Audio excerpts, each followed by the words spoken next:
इस वीडियो में हम चैप्टर 5 पढ़ाने जा रहे हैं, कॉन्टिन्यूटी एंड डिफरेंशियबिलिटी। पहले हम कॉन्टिन्यूटी बताएंगे, फिर दूसरे वीडियो में हम डिफरेंशियबिलिटी बताएंगे। ठीक है, लेट अस स्टार्ट कॉन्टिन्यूटी। यहाँ देखिए एक एग्जांपल हम लेकर के दिखा रहे हैं। ये कोई फंक्शन है y equal to F x, और ये देखिए ये ग्राफ है उसका। ठीक है, तो यहाँ देखिए इसका जो है x का जो हम लोग यहाँ इंटरवल ले रहे हैं फ्रॉम a टू b। इस इंटरवल में ये फंक्शन कहीं से भी ब्रेक नहीं है, कहीं से भी नहीं है, बिल्कुल कॉन्टिन्यूस है। हर जगह a से लेके b तक के x के किसी भी मान के लिए यहाँ पर y का मान, उसका करस्पॉन्डिंग y का मान हमको मिल रहा है। यानी फिगर देखने से बिल्कुल क्लियर लगता है कि कहीं भी कोई ब्रेकिंग नहीं है, ये बिल्कुल कॉन्टिन्यूस है। लेकिन वही दूसरा एग्जांपल हम लेते हैं। यहाँ पर देखिए वही हम ग्राफ ले रहे हैं y equal to F x, उसी तरह का। तो ये कोई भी जनरल ग्राफ हो सकता है, तो उसका ग्राफ ये देखिए है। लेकिन यहाँ पर क्या है कि ये देखिए x के c मान पर, x इक्वल टू c पर ये जो है ग्राफ यहाँ पे ब्रेक हो गया है, इसकी कॉन्टिन्यूटी खत्म हो गई है, यानी डिसकॉन्टिन्यूस हो गया है, यहाँ पे ब्रेक हो गया ये। तो इसी को हम लोग इस तरह का जो बिल्कुल हमारा ग्राफ जो एकदम कॉन्टिन्यूस आता है, तो वही मेरा कॉन्टिन्यूटी कहलाता है। और जहाँ कहीं भी ब्रेक हो गया x के किसी भी यानी डोमेन के किसी भी मान के लिए, अगर वो वहाँ पर उसका y की वैल्यू हमको नहीं मिल रहा है, तो इसका मतलब है कि वहाँ पर वो जो है ग्राफ ब्रेक हो गया, डिसकॉन्टिन्यूस हो गया। ओके, तो यहाँ क्लियर है function y equal to F x is continuous in interval from a to b, close interval में ले। और यहाँ पर ये क्लियर है इस ग्राफ से कि function y equal to F x is discontinuous at x equal to C. देख रहे हैं x इक्वल टू सी पर ये डिसकॉन्टिन्यूस हो गया। तो यहाँ पर वही मैंने इस चैप्टर में हम लोग डिस्कस करने जा रहे हैं कि कॉन्टिन्यूटी एंड डिसकॉन्टिन्यूटी। ओके, अभी बाद में हम डिफरेंशियबिलिटी पे बात करेंगे। तो यहाँ देखिए कॉन्टिन्यूटी का ये डिफिनीशन है क्या। सपोज करिए कि f is a real valued कोई फंक्शन है। Suppose f is a real valued function on a set of real number. Okay, let C be a real value in the domain of f, और इस function का जो domain है उस domain में मान लेते हैं कि C मेरा कोई भी एक रियल वैल्यू है in the domain of f। तो then f is continuous at C। हम फंक्शन f को कॉन्टिन्यूस बोलेंगे एट C इफ C पर ही, एट C पर ही उसका left hand limit equal to होना चाहिए right hand limit at C पे, और इक्वल टू होना चाहिए सी पर उस फंक्शन की value of the function at C. यहाँ आप देखिए लिमिट लिखे, limit X tends to C, C के ऊपर यहाँ माइनस लगा दिए। इसका मतलब है कि सी से स्लाइटली स्मॉलर वैल्यू पर हम इस फंक्शन का मान निकाल रहे हैं, यानी लिमिट निकाले, left hand limit c minus, और यहाँ पर देखिए limit x greater then c plus of F x. तो ये राइट हैंड लिमिट 11 में आप लोग ऑलरेडी पढ़ चुके हैं। लेफ्ट हैंड लिमिट और राइट हैंड लिमिट ये दोनों जब इक्वल होता है तभी हम कहते हैं कि लिमिट एग्जिस्ट करता है। और यहाँ पर अगर उसी में जोड़ दिया जाए कि equal to F of C, यानी कि value of the function at C, तो ये कंडीशन जो हो जाता है कि this is the condition for the continuity of a function at C. Okay, आपको दिखाना होगा कि left hand limit equal to right hand limit at C equal to value of the function at C. ठीक है, तो left hand limit equal to अगर right hand limit हो गया तो ये डायरेक्ट ही हम इसको लिख सकते हैं ना, limit at x tends to limit x tends to c f x equal to f c. Okay, generally हम लोग इस पे काम करते हैं जहाँ पे हमें डाउट होता है कि लिमिट उसका लेफ्ट लिमिट राइट लिमिट के बराबर आ भी सकता है या नहीं भी आ सकता है, तो वहाँ मैं लेफ्ट अलग निकालूंगा, राइट अलग निकाल। और जहाँ पर थोड़ा डाउट नहीं है तो वहाँ पे डायरेक्ट हम लिमिट निकाल देंगे। डायरेक्ट का मतलब है कि लेफ्ट राइट ये दोनों ना निकाल के डायरेक्ट ही हम x टेंड्स टू c पे निकाल देंगे। ओके, ठीक है। तो ये this is the condition. Otherwise अगर ऐसा इनमें से कोई भी किसी के इक्वल नहीं आता है, मान लो कि ये इसके बराबर नहीं आ रहा है, या तो ये इसके बराबर नहीं आ रहा है, या तो ऐसा हो सकता है कि ये इसके बराबर नहीं आ रहा है, यानी कोई भी दो अगर आपस में इक्वल नहीं आ रहा है, तब समझ लेना कि दो given function is discontinuous at C, यानी सी पर वो कॉन्टिन्यूअस ना हो करके डिसकॉन्टिन्यूअस होगा। डिसकॉन्टिन्यूटी दिखाने के लिए जरूरी नहीं होता है कि डिसकॉन्टिन्यूटी दिखाने के लिए जरूरी ये नहीं होता है कि मैं तीनों ये इस बराबर ये करूं, फिर ये बराबर this is not equal to this and this is not equal to this. Discontinuity के लिए जरूरी नहीं होता है कि ये मैं दिखाऊं कि this is not equal to this and then this is not equal to this.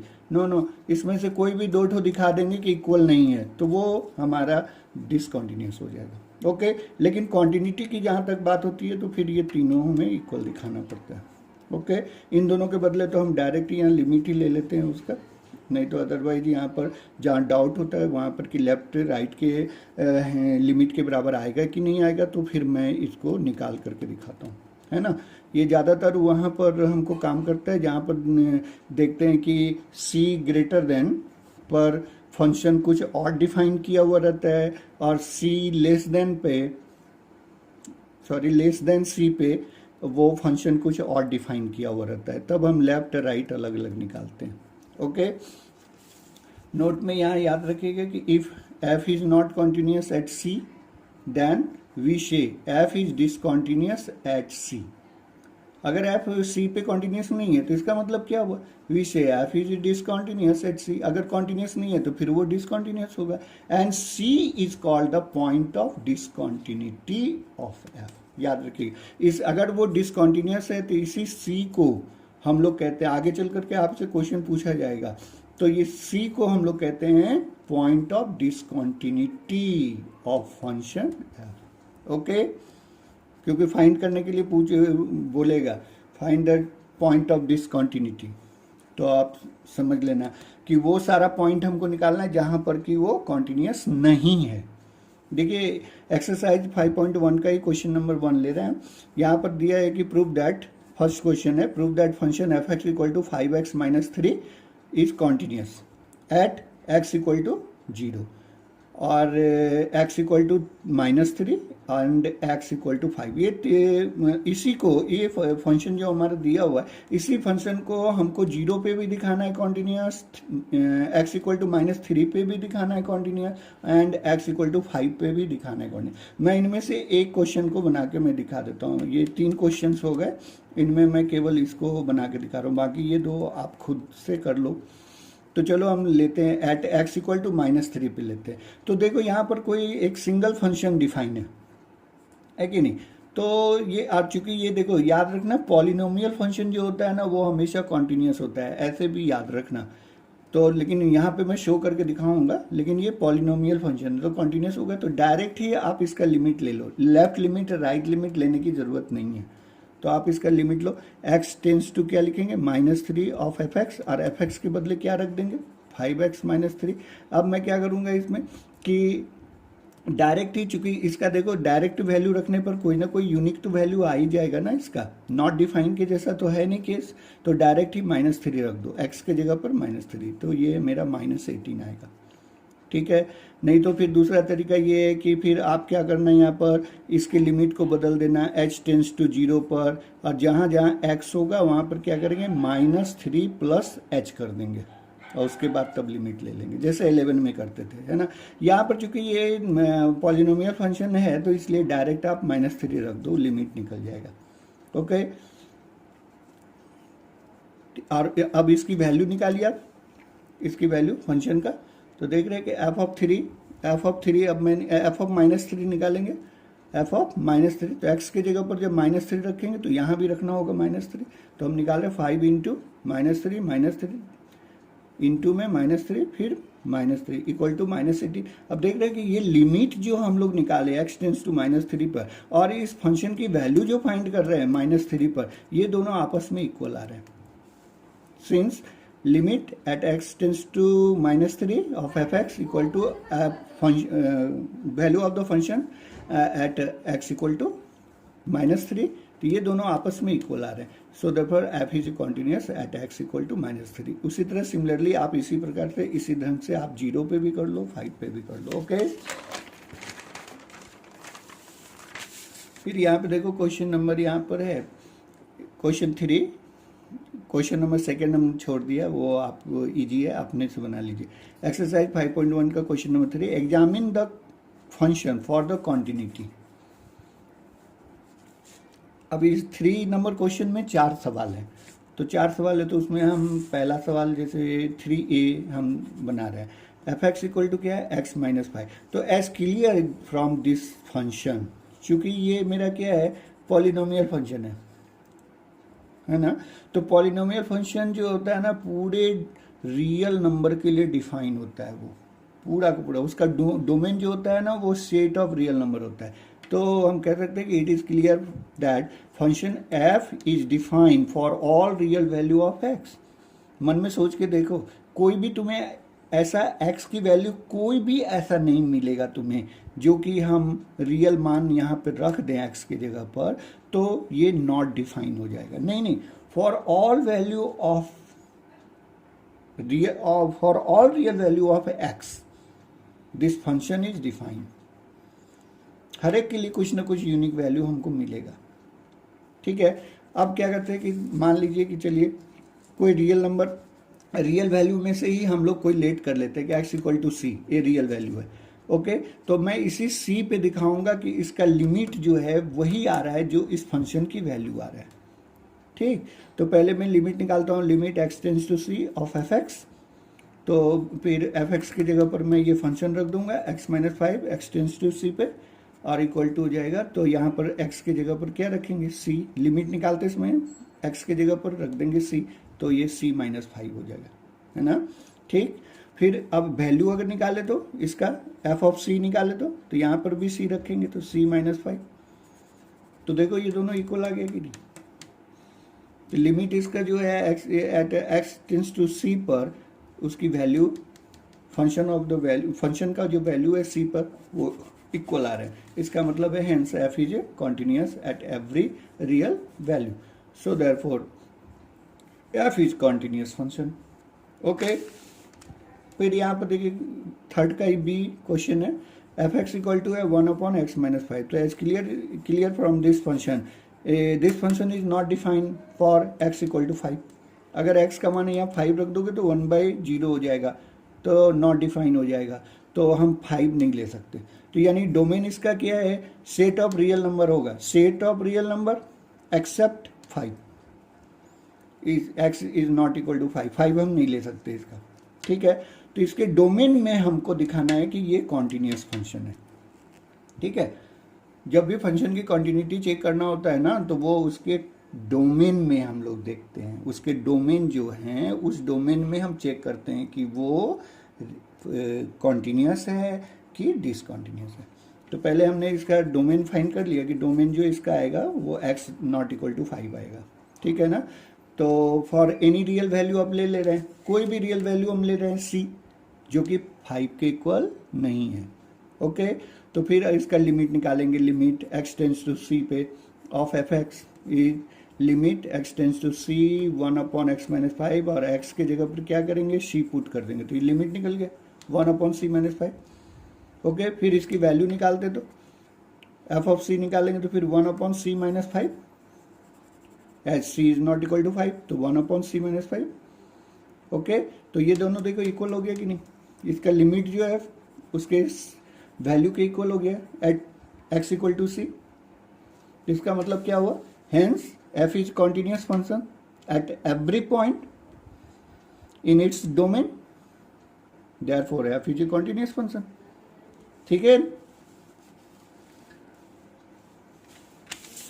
फिर आप बाद में लिख दीजिएगा इस तरह से, है कि नहीं, hence f is a continuous at every point in the domain of f and therefore f is a continuous function. Okay, फिर ये देखिए क्वेश्चन नंबर यहाँ पे सी, थर्ड का ही सी है, f x equal to x square minus 25 upon में x plus 5।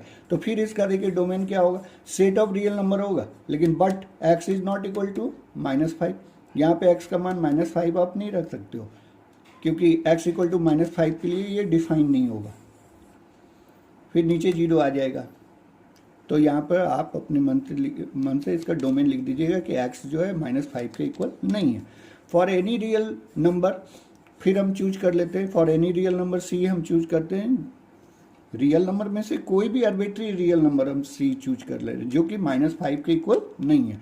तो फिर इसका लिमिट निकालते हैं, तो लिमिट निकालेंगे तो x टेंस टू सी पे निकालते हैं ऑफ एफ एक्स की जगह पर ये रख दिए। अब बाय फैक्टराइजेशन मेथड से इसका लिमिट निकाल ले रहे हैं, फैक्टराइजेशन में इसका फैक्टर बना देंगे तो x + 5 x - 5, तो ये कैंसिल हो गया, x - 5 हो गया, फिर x का मान जो है c के बराबर रख देंगे, तो इसका लिमिट हो गया c - 5।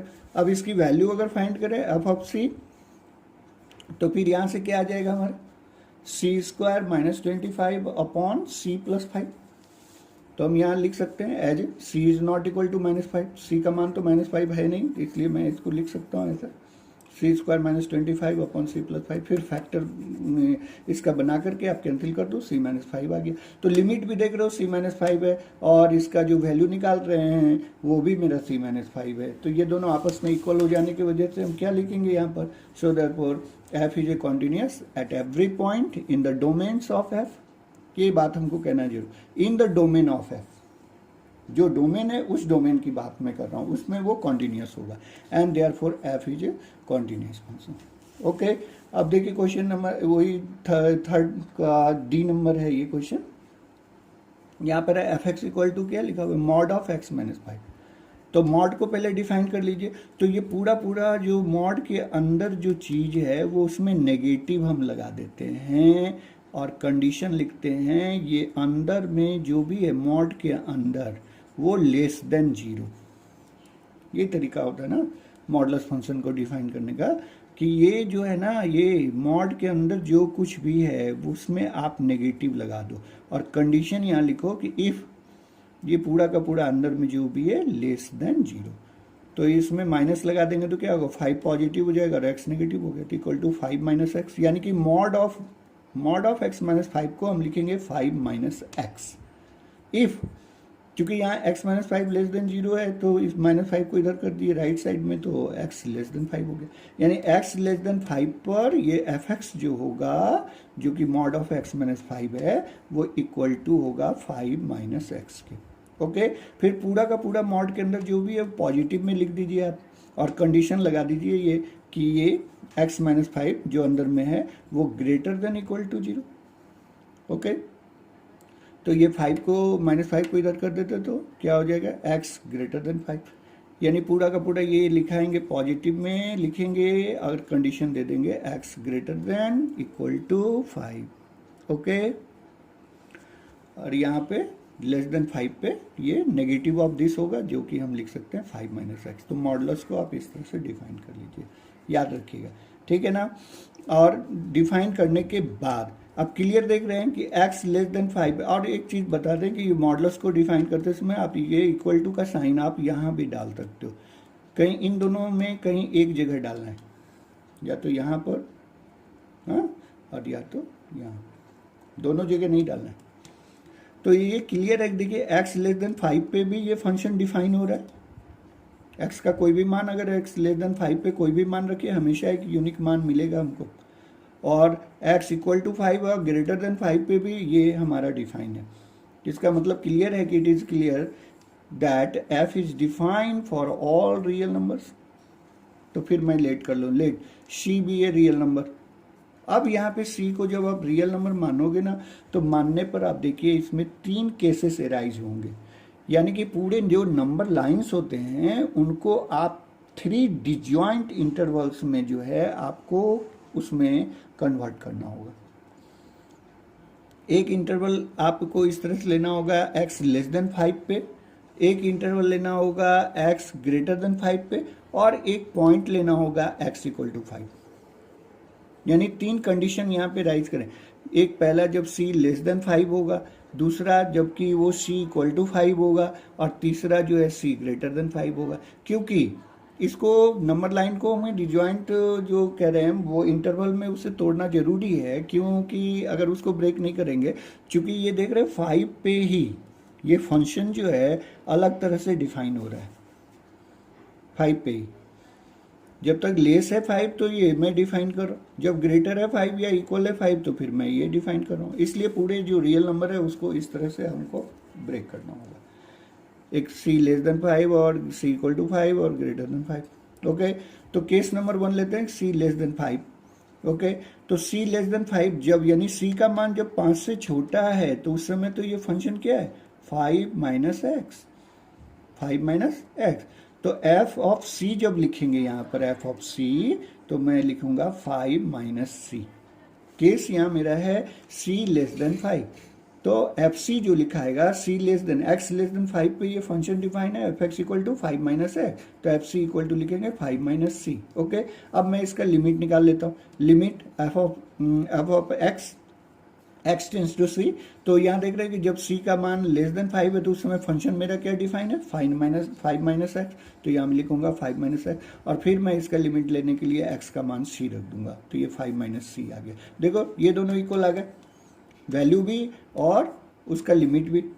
तो जब ये limit of F X at X tends to C पर इसकी जो value of function at C पे इक्वल आ रहा है, तो मैं कह दूंगा कि f is a continuous for C less than 5। ठीक, अब मैं सी इक्वल टू 5 पे चेक करता हूँ। तो ठीक है, सी इक्वल टू 5 पे चेक करूंगा तो पहले तो देखिए इक्वल टू पर ये फंक्शन क्या डिफाइन है, एक्स इक्वल टू 5 पे ये फंक्शन डिफाइन है। तो जब मैं इसका एफ ऑफ सी निकालने की कोशिश करूंगा, यानी एफ ऑफ 5, तो मुझे इस फंक्शन पे डिफाइन करना होगा। तो x की जगह कितना रख देंगे 5, तो 5 माइनस 5 इक्वल टू कितना हो गया 0। एफ सी तो 5 है, एफ ऑफ 5 निकालना हो तो यहाँ 5 रखेंगे, तो यहाँ भी तो 5 माइनस 5 इक्वल टू 0 हो गया। ठीक है, अब इसका लिमिट निकालते हैं, limit F of F X tends to C पे, तो लिमिट x माइनस 5, यही फंक्शन को डिफाइन किया हुआ, तो x minus 5 X tends to C, C को बदल के मैं 5 कर दूंगा। ओके, क्योंकि c बराबर ही 5 है तो 5 कर दूंगा। अब मैं लिमिट निकालने के लिए क्या करूंगा, x की जगह 5 रख दूं, तो 5 जैसे रखूंगा तो 5 माइनस 5 इक्वल टू 0 हो गया। तो यहाँ फिर देख रहे हैं कि इसका लिमिट जो है of F X X tends to C पर equal to F of C के इक्वल है ना, यानी c का मान जब 5 है तो उस समय ये x टेंस टू 5 पे जो फंक्शन का जो लिमिट है वो f ऑफ 5 के इक्वल है। यानी इसका मतलब क्या हुआ, f is continuous at c equal to 5, that is x equal to 5, x equal to 5 पे ये मेरा कॉन्टिन्यूस है, तो ये भी कॉन्टिन्यूस हो गया। फिर यहाँ c ग्रेटर देन 5 पे देखिए, देन f ऑफ c, अब ग्रेटर देन 5 पे भी तो यही फंक्शन डिफाइन किया हुआ है, x greater than equal to 5 पे ये फंक्शन है, यहाँ से क्लियर ये। ठीक, तो ग्रेटर देन पे भी आप देखो एफ ऑफ सी निकालोगे तो c माइनस 5 आ जाएगा, क्योंकि F x equal to X minus 5। फिर लिमिट निकाल लीजिए F of X X tends to C, तो लिमिट x माइनस 5 और x टेंस टू c, फिर यहाँ पर x के लिमिट निकालते समय x की जगह c रख दीजिए, c माइनस 5। तो ये देख रहे हैं फिर इसका लिमिट जो है उसकी वैल्यू के इक्वल आ गई, तो f is a continuous at c greater than 5, hence f is a continuous at every real number and therefore f is a continuous function. जब मैं c लेस देन 5 लिया तो भी कॉन्टिन्यूस मिल रहा है, जब c का मान 5 लिया तो भी कॉन्टिन्यूस मिल रहा है, जब c ग्रेटर देन 5 लिया तो भी कॉन्टिन्यूस मिल रहा है। इसका मतलब है कि हम कह सकते हैं f is a continuous at every real number and therefore f is a continuous. और इसमें फिर एक पॉइंट याद रख लीजिए आप, modulus function is always continuous function, ये सब एक तरह से रिमार्क के रूप में आपको याद रखना चाहिए। Polynomial function is always continuous function, okay, eight everywhere, यानी फॉर ऑल रियल वैल्यू। और यहाँ पर फिर modulus function is also continuous function for all real number, okay. तरह के लिए और थोड़ा सा और इम्पॉर्टेंट क्वेश्चंस वगैरह देखने के लिए ठीक है, नेक्स्ट वीडियो को देखिए।